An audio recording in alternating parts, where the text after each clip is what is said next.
চকবাজারের ঘিঞ্জি পথ ধরে হাঁটতে গিয়ে হয়তো সুনীল গঙ্গোপাধ্যায়ের কেউ কথা রাখেনি কবিতার কাঠি লজেন্সের কথা মনে পড়ে যেতে পারে। একটু ভালোভাবে নজর দিলে দেখবেন কোনো কোনো দোকানের একপাশে কৌটোতে বিভিন্ন রঙের চকলেট সাজানো আছে। কত চাই চকলেট? বেগম বাজারের চকলেটের এই দুনিয়ার বিভিন্ন প্রশ্ন নিয়ে তাদের কাছে জিজ্ঞেস করা হয়, কোথা থেকে আসে এসব চকলেট? মূলত চকলেটটা তো বিভিন্ন দেশের থেকে আসে। আমাদের বাংলাদেশের অনেক মান আছে, মানে কোম্পানি আছে ব্র্যান্ডের, তারাও তৈরি করে। আবার চায়নার থেকে বেশি আসে, মালয়েশিয়া থেকে আসে, ইউএস থেকেও আসে, আমেরিকা থেকেও আসে, মানে বিভিন্ন রাষ্ট্র থেকে, ইন্ডিয়া থেকে। মূলত ইন্ডিয়ান পণ্যটা চকলেটটা একটু বেশি আসে, আর বাংলাদেশের মানুষ ইন্ডিয়ান পণ্যটা একটু বেশি পছন্দ করে। তাদের চকলেটের মানটা একটু ভালো।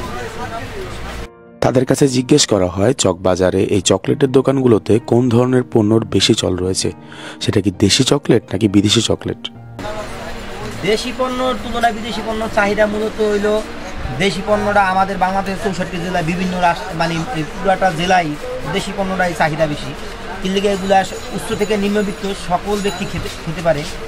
আর বিদেশি পণ্যটা শুধু উচ্চ ব্যক্তি খাইতে পারে, কিন্তু এগুলো একটু দাম বেশি বিদেশি পণ্যটা। এই জন্য বিদেশি পণ্যটা চলে, কিন্তু দেশি পণ্য আলাদা সেক্টরে দেশি পণ্য ভালো চলে, কিন্তু দেশি পণ্য থেকে বিদেশি পণ্যের মানটা একটু ভালো, কিন্তু টেস্টফুল, এই জন্য একটু দামও বেশি। একটু উচ্চ ব্যক্তিরা একটু ওই পর্যায়ে একটু বেশি চলে, এটাই। পাইকারি বাজারে চকলেটের দাম বৃদ্ধির বিভিন্ন কারণ তারা আমাদেরকে জানান। চকলেটের দাম মূলত বাংলাদেশি চকলেট হইলো চিনি বিভিন্ন যে দ্রব্য কাঁচামাল দেওয়া বানায়, ওগুলার পুরো হইলো দাম উঠে পারে। আর আমাদের বিদেশিটা হইলো সরকারি ভ্যাট ট্যাক্সের ব্যাপার আছে, ডলারের সংকট হয়ে যায়, সরকার ভ্যাট ট্যাক্স বাড়ায় দিচ্ছে, এই জন্য মাল একটু বাড়তি রেট।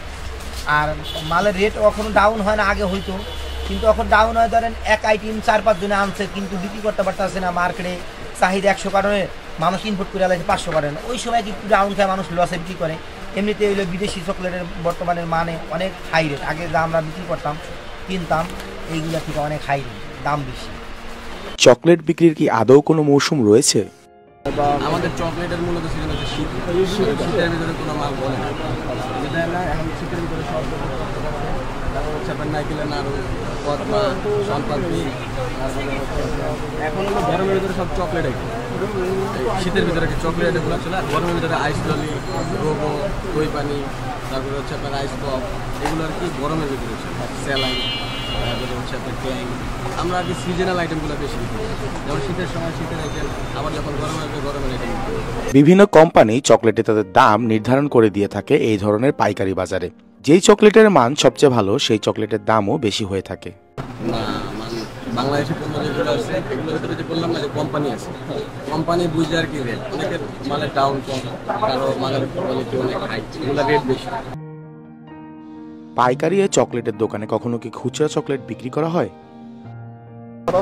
খুচরার দোকান আছে আলাদা, মানে দেখা গেছে এক এক মার্কেটে আপনি 1 বা 2 জন পাবেন এরা খুচরা বিক্রি করে।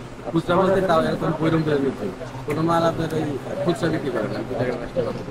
আমরা এখান থেকে মানে চট্টগ্রামের বড় বড় দোকানে যারা মার্কেট আছে, ওখানে চট্টগ্রামের চকবাজার আছে, কুমিল্লা চকবাজার আছে, যেরকম বড় বড় মার্কেট আছে, ওইখানে আমাদের কাছ থেকে নিয়ে তারপর সারা দেশের খুচরা দোকানগুলোতে যেসব চকলেট বিক্রি হয় তা পাইকারি মূল্যে এখান থেকে কিনে নিয়ে যায় বিক্রেতারা।